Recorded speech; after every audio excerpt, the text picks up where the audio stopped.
What's up, y'all? Hello, my friends. So today's going to be another installment of my How to Become a Beauty Guru series. So in my last video, I had asked you guys if you were interested in basically me showing you guys how to film beauty videos. A lot of you guys, already have channels. A lot of you guys want to start channels. I will be doing a separate video on how to film videos with your iPhone. For those of you who don't have the funds to start off investing in a YouTube channel, if you want to start a YouTube channel. So that's going to be a completely different video. Today, I'm just going to start off basically showing you guys how to use a camera. So today, I'm just going to start off basically showing you guys how to use a camera. I'm going to dumb it down to a very layman version. I'm not going to get too in depth on like all the settings and crazy stuff in the camera because I don't want to confuse you guys. I'm going to throw out some recommendations of things that you can get on the cheaper side. I mean, not even really cheaper because camera equipment's super fucking pricey, but on the less expensive side versus buying whatever the latest fucking YouTuber has. So that's what we're gonna do today. I asked you guys about this in my last video and so many of you guys were interested in it. So I was like, this is what we're gonna do next. We're gonna do this one right here. So let's do this. So first things first, I'm gonna talk about cameras. I'm gonna try my hardest not to go off on a tangent and talk forever and ever because I am a geek when it comes to this stuff and I can go on and on and on. I mean, y'all know how I go on and on and on about nothing. Imagine me going on and on and on about something I actually know what the fuck I'm talking about. You know what I'm saying? So bear with me, girl. Just bear with me. So first, I'm gonna start off with, so you want to start a YouTube channel. So you want to start a YouTube channel and maybe you got a little bit of money to invest. The one thing of watching, because I have went through and watched, other YouTubers' videos that are kind of similar to this. And the one thing I feel like nobody ever mentions is buying used equipment. In the photography world, it's pretty prevalent.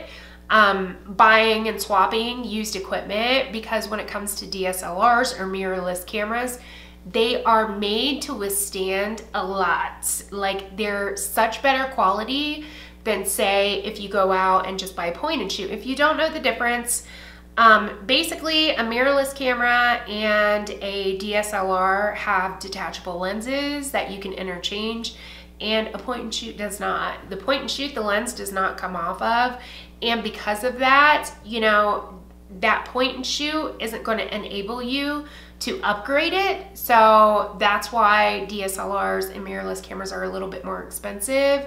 And that's why, they're made to last. Because of the interchangeable lens factor, they're just made to last longer through multiple lenses and multiple uses. They're professional grade cameras, basically. So when it comes to buying used equipment, don't be scared to buy used stuff. I always buy used. When I first started out, and by the way, I'm going to be talking primarily about Canon stuff just because that's what I own.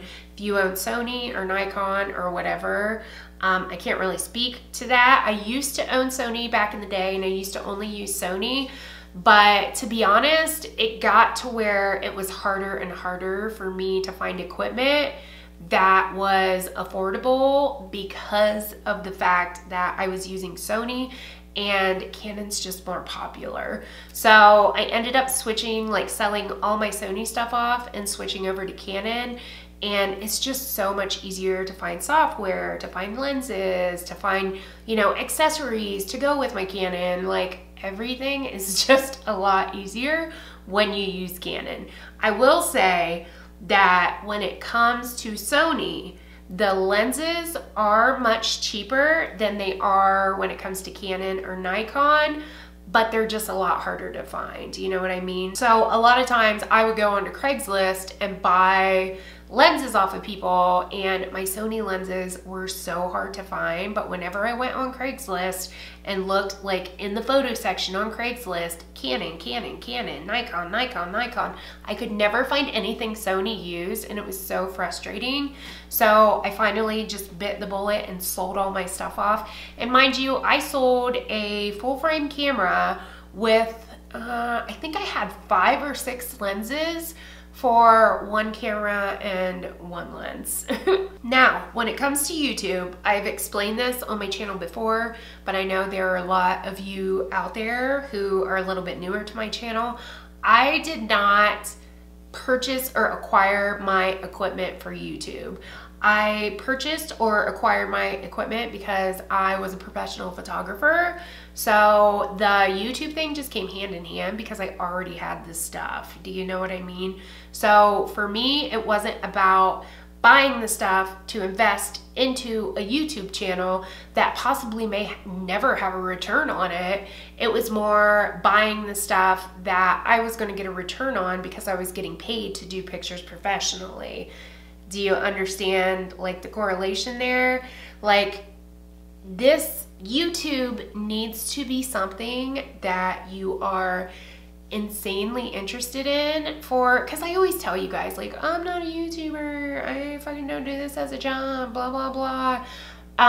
And the reason I kind of approach it like that is because I did not put my money into this. I did not spend $2,500 on my camera to film YouTube videos. I spent $2,500 on my camera to do photography with, not YouTube. So when it comes to investing in YouTube, you need to make sure that that is something that you really, I mean, it's going to be a little bit more than a hobby at the end of the day. If you do want to do it as a hobby because, you know, you spend money on hobbies. If you fucking build model airplanes, you got to buy the planes. If you, you know, have train tracks, if you collect trains or something, you got to buy the stuff. You know what I mean? But the difference between this and that is this is way more expensive than that. So first things first, as I said, buying used is going to be your best bet. Like I said before, DSLRs and mirrorless cameras are made to last. It is really prevalent in the photography world to buy used equipment. Do not be afraid to buy something used, because if you buy a DSLR used, like I said, it's made to last. That DSLR is probably going to last you for years just because that's what they're made to do. You know what I mean? So just don't be afraid to buy used. I mean, you can go on Craigslist and buy a mid-level DSLR, like, you know, a Canon T3i, T5, whatever. I really don't mess with all that just because I prefer a little bit more professional grade. But the Canon T series, like the T5i or I don't even know what it's up to at this point, girl, to be honest with you, because I don't keep up with it because that's just not my cup of tea, and it's just personal preference that it's not my cup of tea. I'm not saying that it's something that you shouldn't go out and purchase, but you can get like a really nice mid-range camera on Craigslist or on eBay that's going to last you for a really long time, and you're not going to have to put a lot of money into. So say like, you know, like a Canon T5i is, you know, you go to Best Buy or something and look at that camera and it's a $600 camera. You can go on Craigslist and get it for half the price, if not a fraction of the price that it is brand new, and it's still going to work and it's still going to do what you need it to do. You know what I mean? I just don't understand why YouTubers who make videos like this don't promote buying used equipment. I don't get it. I don't get it. I don't get it. So anyways, that is my first recommendation. If you are starting off, start off used. And then once you start making money, or once you save your money a little bit, then you can start building your collection up. But when you start off with a used DSLR, you can, you know, buy your lenses here and there, and then when you get the money to upgrade to a really nice DSLR, you're already gonna have your lenses to go with that camera, which is another recommendation, is to just stay with one brand of camera. Like I said, I used to do Sony, now I converted over to Canon. Just stay with one brand because it's going to be easier for you to acquire equipment, just staying solely with one brand. So as far as camera model goes, I'm not going to throw recommendations out of a specific camera model just because there are so many different models at so many different price ranges. So I don't want to throw a specific model out at you and give you the impression that because you can't afford that model, that's just the end of the road, that you can't get anything else. Do you know what I mean? So that's why I'm kind of throwing like really vague recommendations at you guys, because I just want everybody to be able to afford it. So with that being said, let's get to the recommendations. When it comes to cameras being used solely for YouTube, I would definitely suggest, like I said, a DSLR or a mirrorless camera. The only difference is the mirrorless camera is a little bit less expensive than what a DSLR is. A DSLR is considered a professional grade camera. There are some mirrorless cameras that don't have as many functions as what a DSLR does, but when it comes to YouTube, more than likely you're only going to be using one stable setting. Do you know what I mean? I hope that makes sense. Like, it's not as complicated as it would seem. I know a lot of YouTubers come on here and they're like, I had to learn how to do this and this and blah, blah, blah. And it is confusing at first, but it's not as difficult as you would think. What I'm about to show you, as far as like how to use the functions on your DSLR, same goes for a mirrorless camera, as long as they have the functions capable of being used. It's the same throughout any type of camera, any brand of camera, anything. So like I said, I really am just trying to do the most basic thing ever, so that way you guys are able to comprehend it. When it comes to lenses, I'm not going to go too in depth as far as lenses go. You can start off with like a kit lens or a very small lens. If you want me to do a whole video on lenses, I can. But as far as lenses go, to not confuse you guys, I would just go with either a kit lens or what they like to call the Nifty 50, which is a 50mm 1.8, which is a very, did you just hear my knuckle crack? Which is a very affordable lens when it comes to all other lenses. What's affordable to one person may not be to another, but the Nifty 50 is an affordable lens when it comes to camera equipment, period, and every brand has it. Canon has a 50, Nikon has a 50, Sony has a 50. The Nifty 50, which is a 50mm 1.8, that is on the less expensive range. So a 50mm like Nifty 50 for a Canon ranges at about $150. The Sony Nifty 50 is less than $100. So it's a really nice lens to start off with, and it's a lot better than a kit lens. The only problem with that lens is that you do have to have your camera farther away from you in order to use that lens. But the nice thing about that lens is that with an f-stop of 1.8, if you are somebody that doesn't have a lot of light like me, or you're somebody that likes a really blurry background, you're going to be able to accomplish that with that lens. If you want a super blurry background with a kit lens, and if you don't know what a kit lens is, basically a kit lens is a lens that comes with the camera. Usually you can get a kit lens for like less than $100, $150.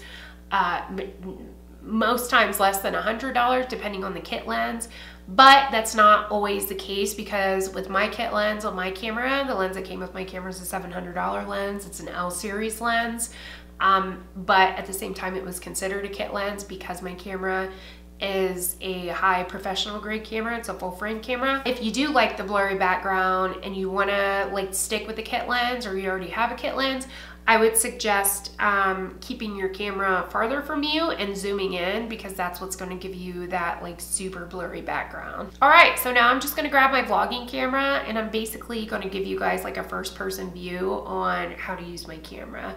And I do have a tip that I never hear in any type of filming videos or photography videos or whatever. I feel like nobody dumbs this down when it comes to exposure, and I'm gonna dumb it down for you guys and show you like just how easy essentially photography can be. So I will be right back. So this is the back of my camera. This is what it looks like. You guys already kind of seen this dish in my first video. If you're using like a Canon DSLR or anything like that, it's gonna have a little wheel like this. Before I even explain this, some cameras have it internally. So some cameras do it where you do it digitally on the screen. I hope that makes sense. Like my Sony, the one that I'm filming on right now, doesn't have this little knob at the top. It does it digitally. So I have to go into the camera and do, you know, the picture settings or whatever. So first things first, this is a Canon dial. It's gonna look a little bit different than a Sony dial or a Nikon dial. I think maybe Nikon uses the same abbreviations, but I'm not super sure. So this is going to be at the top of your camera. So here's your camera right here. Your little dial is gonna be right here. This is what you're going to use to kind of adjust your scene or how you're going to film. For instance, I shoot with the little M, which means manual, and that means I can adjust the shutter speed, the aperture, the ISO, everything. I can adjust everything on my camera. So if you're not really sure when it comes to like aperture, shutter speed, ISO, all that, a really easy way to remember it is your aperture is the number with the little F in front of it, and when you're filming, the lower that number is, the brighter it's going to be and the blurrier your background's going to be. Your ISO also has to do with light, so the higher your ISO is, the brighter it's going to be. It doesn't have to do with background, but it does have to do with how much light comes in. So the higher your ISO, the brighter your picture's going to be. However, the higher the ISO, the more distorted it's going to be too. So you want to try to keep your ISO down if at all possible. Your shutter speed when you're filming, you don't want that to go below, I think it's 1/50th of a second. Usually 1/50th of a second is standard for photography, or 1/60th of a second, just because you can get a blurry picture that way. For filming, I want to say it's 1/50th, 1/30th, somewhere around there. So back to the dial, like I said, I shoot in manual. The AV right here stands for aperture, and the TV stands for shutter. Meaning, say you're on AV, if you switch your camera to AV, that means whatever you put your aperture at, it's gonna stay at that and everything else is going to adjust. So say you want your aperture at 3.5, you put it on aperture priority and set your camera's aperture to 3.5, and then your camera is gonna automatically adjust the shutter and the ISO for you. Same thing with shutter. So TV is shutter priority. So that means if you want your shutter speed, because I said like the standard shutter speed you want to stay at is 1/50th of a second.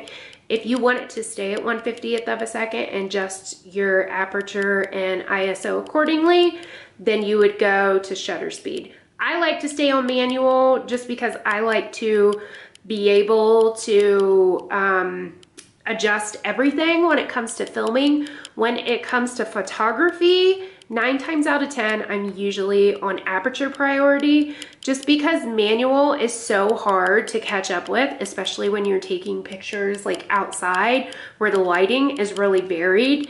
When you're taking pictures outside and you're on manual, you're constantly having to adjust your aperture, your shutter speed, up and down, up and down, up and down. So that's why I keep it in aperture priority, so that way it does it on its own. So starting into filming, this is going to be the back of your camera. This is the part that I think nobody ever talks about, and I don't know why. This little ticket right here is your exposure meter. So anything under this center line is going to be dark. Anything above this center line is going to be too bright. So no matter what you're doing, if you're taking pictures, if you're taking video, no matter what, you always want this little stick right here to be in the middle, because that means your picture or your video or whatever may have you is perfectly exposed. So that means it's going to look perfect. So let me just give you an example. So I have this right here is my shutter speed. This right here is my aperture. This right here is my ISO. So if I change my shutter speed, anything below that line is going to get dark.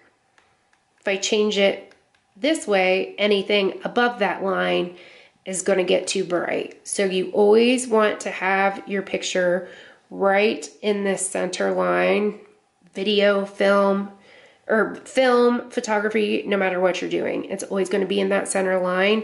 It took me so long to comprehend that and to understand that. When I was first learning about photography, there was nothing on the internet or in any book that explained that, just that little ditty right there, in any type of layman's terms. And it took me, oh my God, months for me to figure that out on my own, just by playing, like by, you know, rolling the dial all the way to the right, it did this. If I rolled it all the way to the left, it did that. And like taking pictures and so many different variations just to try to figure out, oh wait, that stick has to be in the middle for it to look perfect?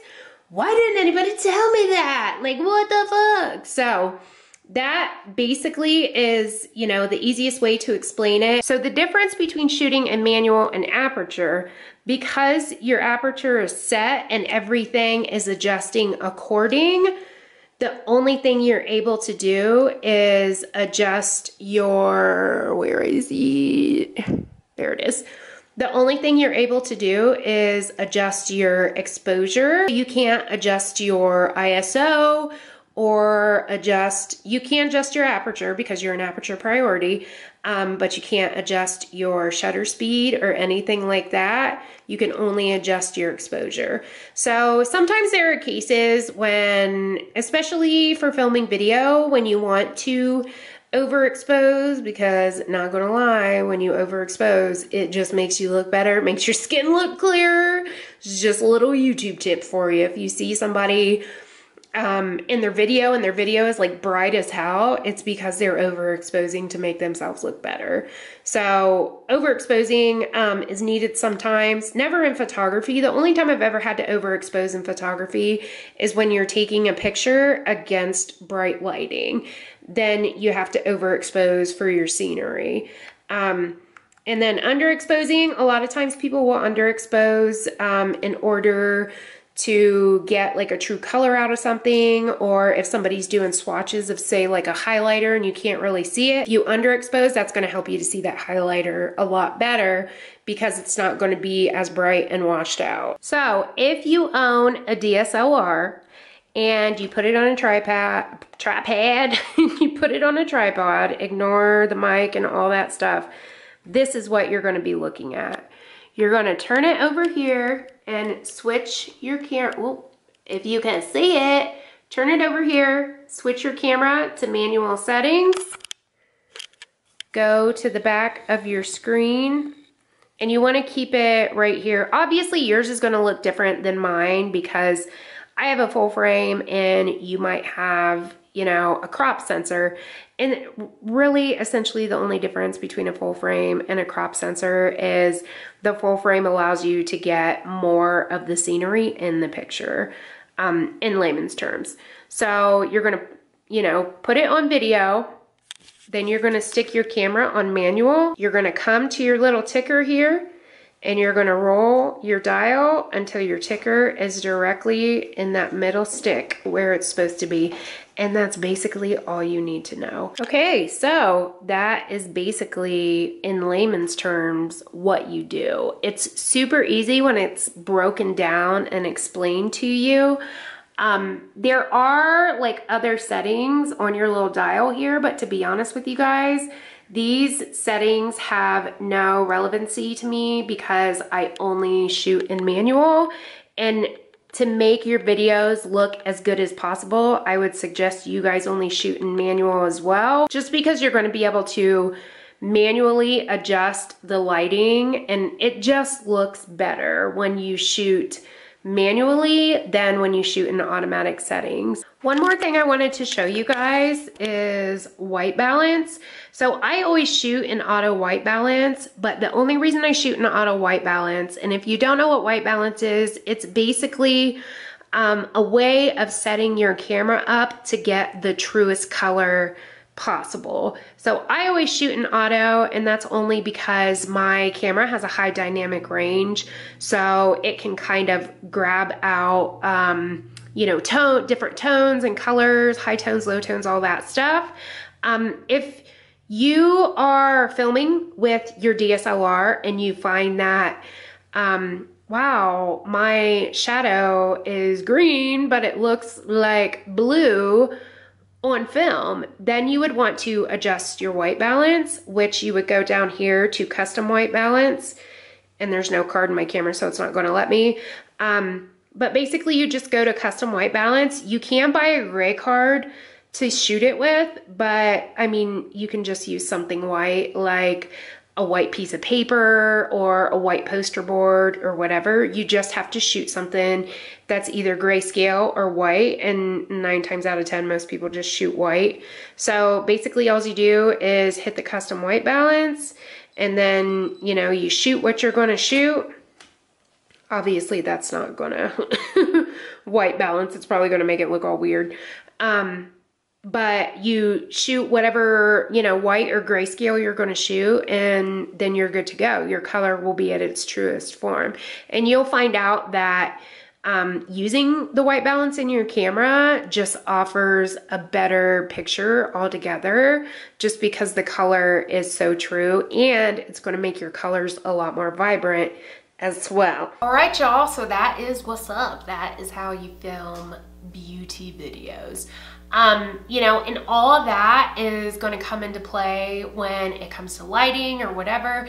Any type of lighting you have, no matter what your setup is, you're always going to adjust your camera the same, and you're always going to want that little ticker to be right in the middle. And as long as you stay to that, to be honest with you guys, it really doesn't matter what you know. As long as you keep that little thing where it's supposed to be, then you'll be good to go. Like I said before, if you want to customize your white balance, you can. I just don't, just because my camera is like super professional, so I don't really find the need to adjust it. Most of what you guys see on film is plays pretty true to color in real life, you know what I'm saying? So like my wig there, like that's the color, that's what it looks like IRL, and that's what it looks like on film. All right, so that is what's up. That is how you do it. Hopefully I kept it vague enough. I know it was just like very vague, but I did that intentionally, like I said in the beginning, not to confuse you guys. So I hope it was vague enough, or not. Hopefully it wasn't too vague to the point where you guys have no clue what the fuck I'm talking about. But hopefully it was vague enough as to not confuse you. So if you guys have any questions or anything like that, just leave them in the click down. If you have any other suggestions of any other thing that you want me to go over, just, or not the click down, the comments. Leave that in the comments as well. I will try my best to get back to you guys. And honestly, it's not as hard as a lot of people make it out to be. I know a lot of YouTubers come on and they're like, I had to study and do this and learn how to use my camera and learn how to do this and this and this. And a lot of people that are really dedicated don't mind doing that. But if you're somebody that just doesn't have the time to do that, but you really want to film anyways, hopefully this will help you along the way. So anyways, so like I said, leave questions in the comments. I'm gonna go. Thank you guys so much for watching. Like and subscribe if you have not. Follow me on all my social media here. Don't forget to hit the bell for notifications. Subscribe if you haven't. I upload every Tuesday, Thursday, Saturday, and I will catch you guys in my next one. Peace.